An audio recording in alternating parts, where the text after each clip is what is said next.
Welcome to news 360 straight talk. ఈరోజు మనతో ఉన్నారు నర్సరావుపేట టీడీపీ ఇన్ఛార్జ్ చదలవాడ అరవింద్ బాబు. నర్సరావుపేట అనగానే టీడీపీ కంచుకోట ఒకప్పుడు. దాదాపు 10 ఏళ్ళు అవుతుంది ఇక్కడ వైఎస్ఆర్సీపీ అభ్యర్థి ఎమ్మెల్యేగా కొనసాగుతుంది. ఈ 10 ఏళ్లలో వైసీపీ ఏం చేసింది, ఇక్కడ ఉన్న ఎమ్మెల్యే ఏ విధంగా చేశారు, తెలుగుదేశం పార్టీ ఏ రకంగా ఉంది అనే విషయాలపై అరవింద్ బాబు గారిని అడిగి. నమస్తే అండి. ఏంటి, ఎలా ఉంది ఇక్కడ టీడీపీ ఏమన్నా బలపడ్డదా? లాస్ట్ 10 years నుంచి కూడా 2004 నుంచి కూడా ఇక్కడ తెలుగుదేశం పార్టీ ప్రభుత్వం లేదు. కనీసం ఎమ్మెల్యే కూడా గెలిచే పరిస్థితి లేదు, జెండా ఎగరలేదు 2004 నుంచి. తెలుగుదేశం పార్టీని మరి 2019 నేను ఎలక్షన్స్లో పోటీ చేసి ఓడిపోయిన తర్వాత అప్పటి నుంచి కూడా పోరాటం చేస్తూ వైసీపీ ప్రభుత్వం మీద పోరాటం చేస్తూ పూర్తిగా పార్టీని పైకి తేవడం జరిగింది. ఇవాళ ఏ విధంగా ఉందంటే పార్టీ గెలవడానికి రెడీగా ఉంది. నర్సరావుపేటలో తెలుగుదేశం పార్టీ జెండా ఎగరేయడానికి మీ చదలవాడ అరవింద్ బాబు రెడీగా ఉన్నాడని చెప్పి మీడియా ముఖంగా తెలియజేస్తున్నాను. 2004-2024 దాదాపు 20 years. ఎందుకనంటే తెలుగుదేశం పార్టీ ఒక స్ట్రాంగ్ ఓట్ బ్యాంక్ ఉన్నటువంటి నర్సరావుపేటలో ఎందుకని ఈ పరిస్థితి వచ్చింది, ఏంటి? అంటే డాక్టర్ ఇక్కడ 5 సార్లు గెలిచారు. మరి 5 సార్లు మరి 5 ఏళ్లలో సంవత్సరం ప్రతి ఒక్కసారి 1% వేసుకున్న 5% నెగిటివిటీ వస్తానే ఉంటుంది. దాంతో 2004-2009లో ఓడిపోవడం జరిగింది. మరి 2014 బీజేపీకి ఇచ్చారు, అది షార్ట్ పీరియడ్. 2019లో కూడా నాకు కూడా 15 రోజుల టైంలో ఇచ్చాడు, నేను ఓడిపోవడం జరిగింది. నాకు చేసిన తప్పు అర్థమైంది. అందుకని చంద్రబాబు నాయుడు ఇచ్చిన మాట ప్రకారం నేను ఆ రోజు నుంచి పనిచేస్తాను ఇప్పటిదాకా. మరి కరోనా టైంలో పనిచేశాను, రాత్రి మగళ్ళు ప్రజలతోనే ఉన్నాను. ఇవాళ తెలుగుదేశం పార్టీకి ఏ వర్గాలైతే దూరం అయినాయో ఎస్టీ, ఎస్సీ, బీసీ, మైనార్టీస్, కాపులు కానీ వీళ్ళందరూ కూడా ఇవాళ మన పని చూసి, మన కష్టాన్ని నష్టాన్ని చూసి అందరూ కూడా సానుభూతి చూపిస్తూ ఒకసారి డాక్టర్ని గెలిపించుకోవాలన్న ఆలోచనతోటి ప్రజలందరూ కూడా రావడం జరిగింది. వీటన్నిటి కూడా కారణం ఏంటంటే ఇవాళ వైసీపీ ప్రభుత్వం చేసే అవినీతి కానీ దుర్మార్గాలు కానీ. ఇక్కడ ఎట్లా ఉంది గోపిరెడ్డి ఎమ్మెల్యే పనితీరు ఏంటి? ఆబ్వియస్లీగా మీరు బాగాలేదని చెప్తారు అపోజిషన్ లో ఉన్నప్పటికీ కూడా. అంటే మీరు మీ అబ్జర్వేషన్ లో మీరు ఆయన ఇద్దరు డాక్టర్లే, మేమేం చెప్పినా పబ్లిక్ ఒపీనియన్ చెప్తాం. ఆయన 2 సార్లు ఎమ్మెల్యే అయ్యాడు, నర్సరావుపేటలో అభివృద్ధి లేదు.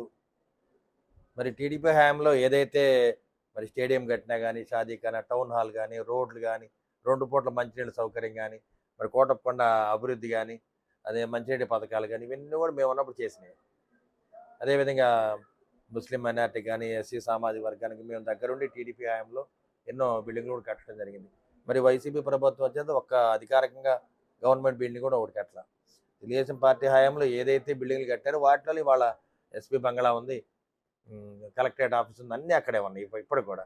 మరి 100 పడకల గవర్నమెంట్ హాస్పిటల్ కూడా ఇవాళ మనం కట్టిన బిల్డింగ్లే. అంటే చూడటానికి ఎక్కడ కూడా అభివృద్ధి కనపట్లేదు. ఎమ్మెల్యే గోపిరెడ్డి శ్రీనివాసరెడ్డి వచ్చిన తర్వాత అభివృద్ధి ఎక్కడుందంటే అవినీతిలో ఉందని ప్రజలే చెప్తున్నారు. ఏంటి ఆయన మీరు చేస్తున్న అవినీతి ఆరోపణలు? అంటే ఎమ్మెల్యే గోపిరెడ్డి శ్రీనివాసరెడ్డి చేసే అవినీతి మరి 4.5 ఏళ్లుగా మరి ఎక్కడ చూసినా ఇసుక అమ్ముకోవటం, మరి మట్టిని దొవ్వికి గ్రావెల్ దొమ్మ అక్రమంగా అమ్ముకోవడం, ఇవే చేస్తున్నారు. మైనింగ్ అనమాట, అక్రమ మైనింగ్. వీటి మీద కొన్ని 100 కోట్లు సంపాదించడం జరిగింది. అదేవిధంగా మరి భూ కబ్జాలు, మరి దాదాపు 260 ఎకరాలు రియల్ ఎస్టేట్ చేస్తూ దాంట్లో 46 ఎకరాలు గవర్నమెంట్ ల్యాండ్ కూడా కబ్జా చేసుకొని రియల్ ఎస్టేట్ చేసుకొని వాళ్ళు వ్యాపారం చేసుకున్నారు. అదేవిధంగా జగనన్న కాలనీస్లో కూడా మరి తక్కువ రేట్లో పొలాలు కొని వాళ్ళు ఎక్కువ రేటుకి అమ్ముకొని మరి భూ కబ్జా చేయడం జరిగింది. ఇట్లా ఈ విధంగా అవినీతి పనులు ఎన్నో ఉన్నాయి. అదేవిధంగా మరి ఎక్కడ చూసినా కానీ గుట్కా అమ్ముకుంటున్నారు, మాఫియా, గుట్కా మాఫియా, గంజాయి అమ్ముకునే రోజులు ఉన్నాయి. ఇక్కడ వాళ్ళ నాయకులే అమ్ముతున్నారు. మరి ఇవన్నీ కూడా ఎమ్మెల్యే గోపిరెడ్డి శ్రీనివాసరెడ్డికి తెలిసే జరుగుతుంది. మరి ఎక్కడ చూసినా కానీ మరి వాళ్ళు చూస్తే మున్సిపాలిటీ వచ్చే ఆదాయం మొత్తం కూడా ఎమ్మెల్యే గోపిరెడ్డి శ్రీనివాసరెడ్డి జేబుల్లోకి వెళ్తుంది. మరి ఇవన్నీ కూడా ప్రజలకు తెలుసు, ప్రజలకు తెలిసిపోయింది కాబట్టి నేను అవన్నీ అవినీతిని బయట పెడతా ఉన్నాను. ఈ 4.5 ఏళ్ళుగా పోరాటం చేస్తూ ఎక్కడైతే భూ సర్వే నమ్మలతో సహా బయట పెట్టడం జరిగింది. దీని మీద ఎంక్వైరీ చేయమని అడిగాము. ఎమ్మెల్యే గోపిరెడ్డి అయినా ఎంక్వైరీ చేయించవచ్చు, కలెక్టర్ గారిని ఎంక్వైరీ చేయొచ్చు, కానీ దాని మీద ఇంతవరకు సానుకూలమైన స్పందన లేదు. రైట్. అంటే మీరు అవినీతి అంటున్నారు. ఇవన్నీ ఈ మధ్యకాలంలో చాలా మంది దాదాపు 70 మంది సీట్లు మార్చారు వైఎస్ఆర్సీపీ అధినేత జగన్మోహన్ రెడ్డి. మరి ఇక్కడ ఎందుకు మార్చలేదు? ఈయన మంచోడని ఇక్కడ గెలుస్తాడనే కదా, సర్వేలన్నీ అనుకూలంగా ఉన్నాయి. ఏంటి, ఎందుకని? గోపిరెడ్డి శ్రీనివాసరెడ్డి మరి 2 సార్లు ఎంతమంది ఎమ్మెల్యే అయ్యారు కాబట్టి మరి వారి ఆలోచన మనం ఏం చెప్పలేం కదా. సో ఇక్కడ మేమైతే ప్రతిపక్ష నేతగా మేము వాళ్ళ మీద పోరాటం చేయటం, ప్రభుత్వం ఏదైతే తప్పులు చేస్తుందో దాన్ని బయటికి తీసుకురావటం, మరి స్పందన కార్యక్రమంలో ప్రతిసారి సోమవారం పూట కలెక్టర్ గారికి, ఎస్పీ గారికి ప్రజల సమస్యలు తెలియజేయటం, ఎమ్మెల్యే గోపిరెడ్డి చేసే తప్పులు అన్నీ బయటికి తీసుకొస్తుంటాం.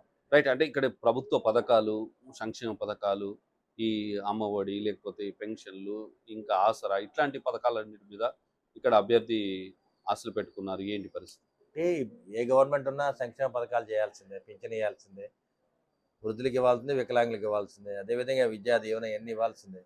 కాకపోతే ఈ ప్రభుత్వం వచ్చిన తర్వాత ఏంటంటే క్రిస్మస్ తోఫా తీసేశారు, రంజాన్ తోఫా తీసేశారు, మరి దుల్హన్ పథకాన్ని తీసేశారు, విదేశీ విద్యా కానుక తీశారు, అన్నా క్యాంటీన్ తీసేశారు. ప్రతిదీ విధ్వంసమేగా.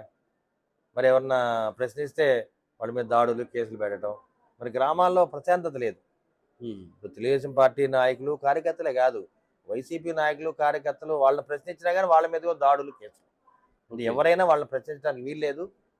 ప్రశ్నించే హక్కు ప్రతిపక్ష నేతలకు లేదు. వాళ్ళ మీద దాడులు చేస్తూ ఉన్నారు. అంటే ప్రజలు ఇవన్నీ గమనిస్తున్నారా? ప్రజలు ఇంత ఆలోచన పథకాలు వస్తున్నాయి కదా! మాకు ఇంటింటికి తీసుకెళ్ళే సంక్షేమ పథకాలు ప్రజలు డబ్బులు వస్తున్నాయి కోరుకునేది కదా! ఒకటేనండి, సంక్షేమ పథకాలు ఏ గవర్నమెంట్ ఉన్నా వస్తాయి.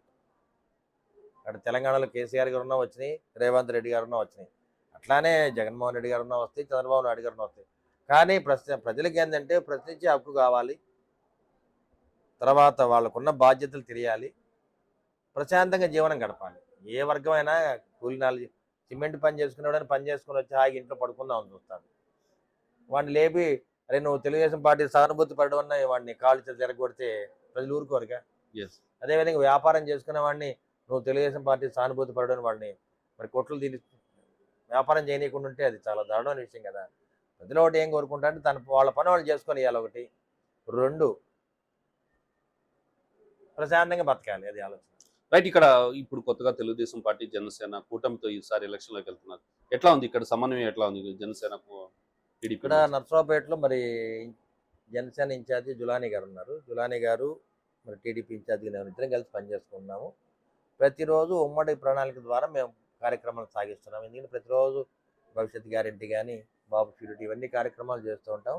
ప్రజల్లోనే ఉండి మేము ముందుకు వెళ్తూ ఉంటాం. రైట్. ఈ మధ్యలో సిట్టింగ్ ఎంపీగా ఉన్నటువంటి కృష్ణదేవరాయ టీడీపీలోకి వస్తుంది. ఏంటి ఆయన ఇంపాక్ట్ ఏమైనా ఉంటుందా నియోజకవర్గంలో? అంటే శ్రీకృష్ణ దేవరాయలు గారు పార్టీకి అతీతంగా ప్రజలు గౌరవిస్తున్నారు ఆయన్ని. వైసీపీలో ఎంపీగా ఉన్నా కానీ అన్ని రాజకీయ వర్గాలకి, అన్ని వర్గాలతో మమేకమై ఆయన ఉన్నారు కాబట్టి ఇవాళ ఆయన ఏ పార్టీలో ఉన్నా ఆయనకి సానుభూతి ఉంది. ప్రజలు ఆయనకి అండగా ఉన్నారు. అందరూ కూడా ఆయన గెలిపించుకోవడానికి మళ్ళీ రెడీగా ఉన్నారు. ఏంటంటే తెలుగుదేశం పార్టీ ఇక్కడ బలపడటానికి ప్రధానమైన కారణం ఏంటి? మీరు ప్రజల్లో ఉండడమా? లేకపోతే చంద్రబాబు నాయుడు ఒకటి, తెలుగుదేశం పనితీరేనా? పార్టీ ఇక్కడ పురోభివృద్ధి చెందడానికి కారణం మనం పడే కష్టం, మనకి జరిగిన నష్టం. అదేవిధంగా మరి lower start ST, SC, BC, Kapu సామాజిక వర్గాలకు దగ్గరగా ఉంటాం.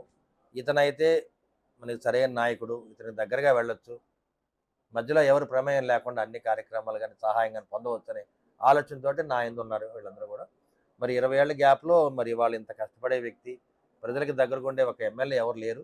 మరి అటువంటి వ్యక్తి ఒక డాక్టర్గా అరవింద్ బాబు ఉన్నాడు కాబట్టి ఈయన గెలిపించుకోవాలనే ఆలోచన ప్రజలందరికీ ఉంది. అదేవిధంగా వైసీపీ చేసే అవినీతి అక్రమాలు, దుర్మార్గాలు, దాడులు ఇవన్నీ కూడా చూసి భయపడి వాళ్ళ వ్యాపార వర్గాలు మొత్తం కూడా భయపడిపోయి ఈ టీడీపీని గెలిపించుకోవాలనే ఆలోచనలు వాళ్ళు ఉన్నారు. రైట్. అంటే మీరు అన్నట్టుగా బాబు గ్యారంటీ, భరోసా ఇలాంటివన్నీ చూస్తున్నారు.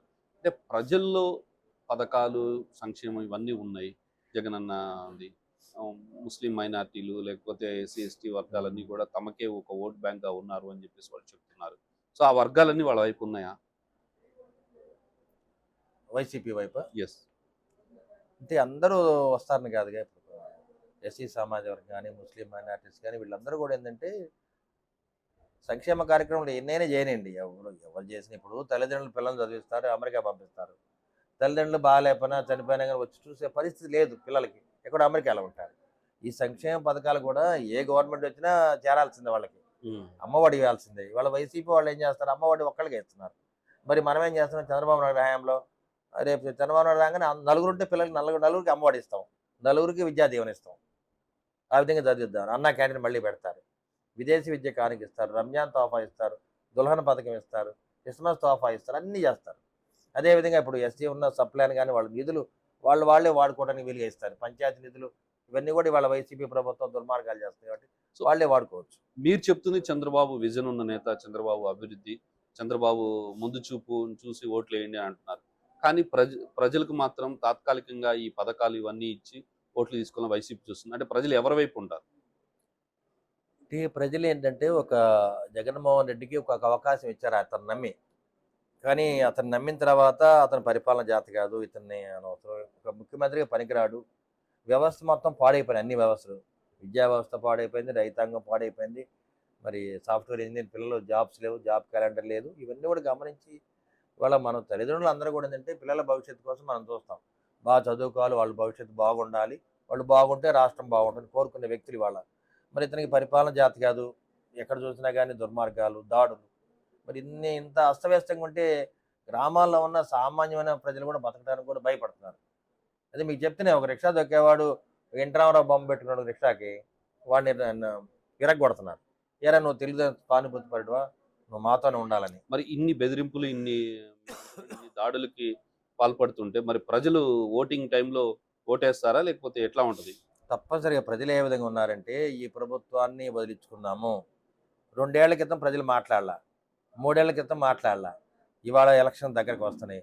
ఎలక్షన్ నోటిఫికేషన్ రాగానే తప్పనిసరిగా ప్రజలు రియాక్ట్ అవుతారు. ఎందుకంటే ఎక్కడ తెలంగాణలో మీరు ఎగ్జాంపుల్ చూశారు కేసీఆర్. ఎవరైతే అహంభావంతో ఉన్నారో, అహంకారంతో వాళ్ళని అట్లానే ఓడిస్తారు.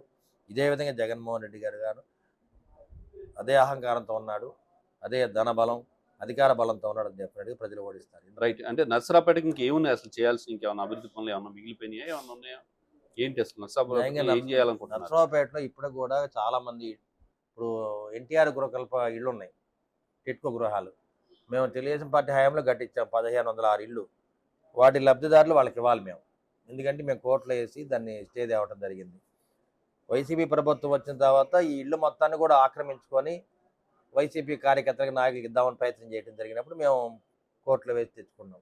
అదేవిధంగా ఇవాళ ఇళ్ల స్థలాలు లేని వాళ్ళు చాలామంది ఉన్నారు. అదేవిధంగా పెన్షన్స్ కూడా రాని వాళ్ళు ఇంకా చాలామంది ఉన్నారు. వికలాంగులు ఉన్నారు, వృద్ధులు ఉన్నారు. అదేవిధంగా ఇవాళ మనం చూస్తే 2 పూట్ల మంచినీళ్ళు ఇచ్చే పథకం మనకు ఉంది నర్సరావుపేటలో. ఇవాళ ఒంటి పూటే నీళ్లు వస్తున్నాయి. ఇవన్నీ కూడా దగ్గరుండి మేము చేయడం జరుగుతుంది. అదేవిధంగా మున్సిపాలిటీ ఇక్కడ లేదు, కాలువల శుభ్రత లేదు, మలేరియా, డెంగ్యూ, దోమలు విపరీతంగా పెరిగిపోయినాయి. అంటే ఈ 5 ఏళ్లలో కూడా ఈ పరిపాలన ఈ విధంగా ఉంది వీళ్ళది. అందుకని ప్రజలు కూడా ఏంటంటే ఒకసారి మనం మోసపోయి వాళ్ళని గెలిపించాము, జగన్మోహన్ రెడ్డి గారిని ముఖ్యమంత్రిని చేశాము, తప్పనిసరిగా చంద్రబాబు నాయుడు గారిని మళ్ళీ గెలిపించుకుందాం అని వీళ్ళ మీద నమ్మకం పోయి ఈ విధంగా ఉన్నారు ప్రజలు. రైట్. అంటే రాష్ట్ర వ్యాప్తంగా జనసేన, టీడీపీ కూటమి అలయన్స్ ఎలా ఉండబోతుందంటారు? అంటే ఇద్దరూ ఒకే ఆలోచనతో ఉన్నారు. చంద్రబాబు నాయుడు గారిది ఆలోచన ఒకటే రాష్ట్రం కోసం, పవన్ కళ్యాణ్ గారి కూడా ఆలోచన ఒకటే రాష్ట్రం కోసం. ఏదైనా ఈ వ్యతిరేక ఓట్ బ్యాంక్ చీలకుండా 2 కలిసి మనం గెలవాలనే ఆలోచన ఉన్నారు. ఎందుకంటే 2 పార్టీలు కూడా ఒకే ఆలోచన ఉన్నారు. అదేవిధంగా సామాజిక వర్గాలు ఓట్ బ్యాంక్ కూడా ఉంది కాబట్టి తప్పనిసరిగా రేపు రాబోయే కాలంలో తెలుగుదేశం పార్టీ, జనసేన ఉమ్మడి ప్రభుత్వం ఏర్పాటు చేస్తుంది. సాధ్యమైనంతటికి చాలా 2/3 మెజార్టీతో మేము గెలుస్తాం. Okay. Right. Thank you Chadalavada Arvind Babu గారు. All the best. నర్సరావుపేటలో జనసేన, టీడీపీ ఏదైతే అలయన్స్ ఉందో ఆ అలయన్స్ ద్వారా మళ్ళీ రాబోయే రోజుల్లో కొత్తగా ఏర్పడేటువంటి ప్రభుత్వం ఏర్పడాలని మీరు ఆకాంక్షిస్తున్నారు. All the best. Thank you very much.